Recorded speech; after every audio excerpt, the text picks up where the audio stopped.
GovGuam retiree extraordinaire. Mr. Joe Cameron here. Talking open enrollment. Good morning, Joe. Hi, good morning, Sabrina and Chris. Good morning. Good morning, Guam. Good morning. I want to say last time we had you on, it was about this choice, right? Was that the last? No, it was about Dr. Wynn. Oh, yeah, it was about Dr. Wynn. That's right. Oops, forgot that one. Wow. Anyway, so never mind that. But you're here today to talk about, well, first let's start with that choice. So this is going to be the first open enrollment since they took that choice away, and it was only Aetna, right? That's correct. Yeah. And so For 2 years. Go ahead. For two seasons, yeah. Yeah. And so I'm pretty sure that's got you in a good mood this morning. Yeah, definitely. And I would like to take an opportunity to speak to the listening audience, especially the active employees and the retirees of the government of Guam, in looking at what choices we have now on the table.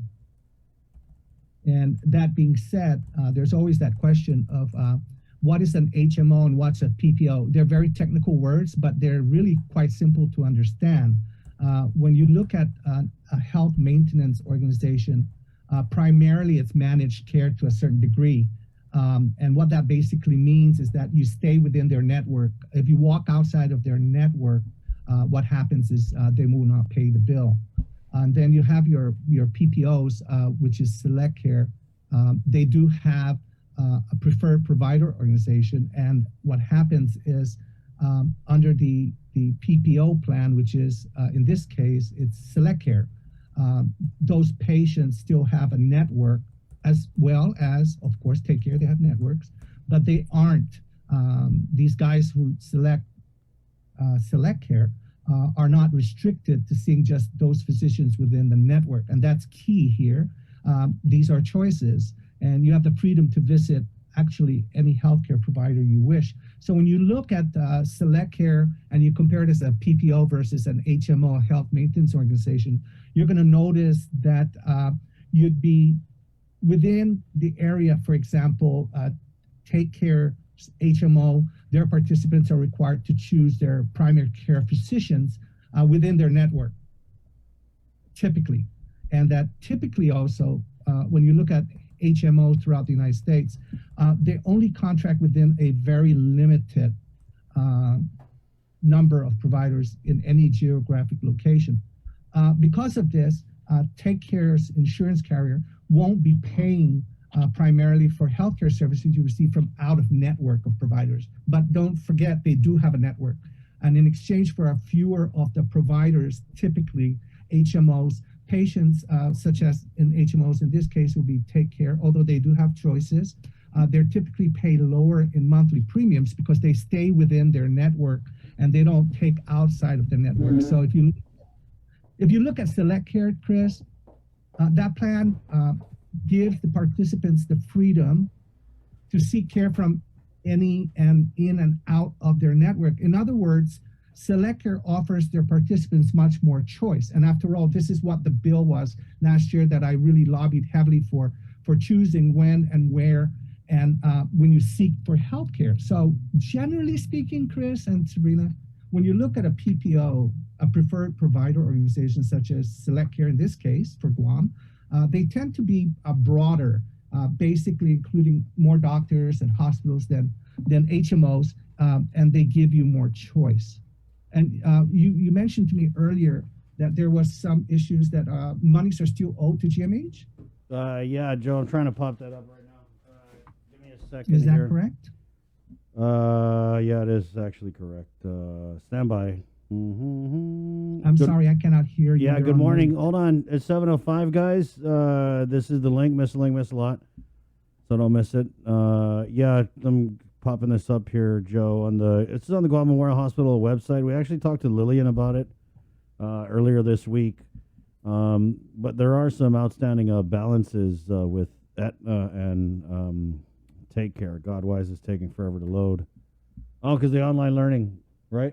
I think when you're looking at Take Care, or at least like you said, if you go and you Google, Take Care has a long-standing debt too in the millions to the Guam Memorial Hospital, and they're still trying to strike deals as to figure out how these can be resolved.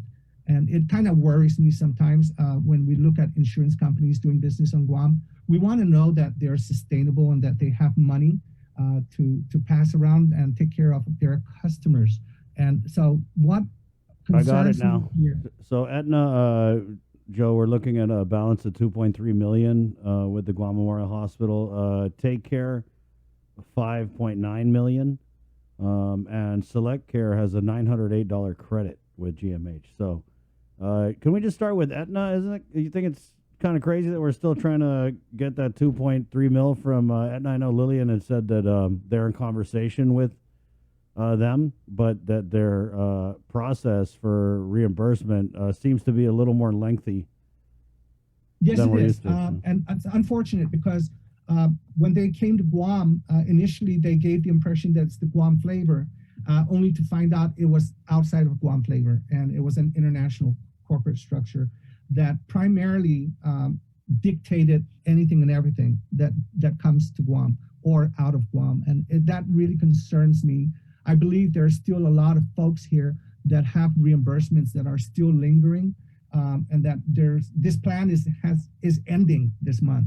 And so the big question for a lot of folks out there in the GovGuam family, whether you're active or a retiree, will I ever get paid what I'm supposed to be paid back as reimbursements? It's very, very disconcerting. You're right. It's a bowl of wax. Yeah, I mean that's Aetna, but then you look at Take Care, and I mean they're up in the 5 million mark. Actually, more than that, maybe that 5 that you're seeing is that's kind what of probably the negotiated rate. I'm not sure because I'm not in those negotiations. Well, yeah, they did have an $18.5 million debt with GMH, but after adjustments, GMH is anticipating that they're going to be able to collect $5.9 million.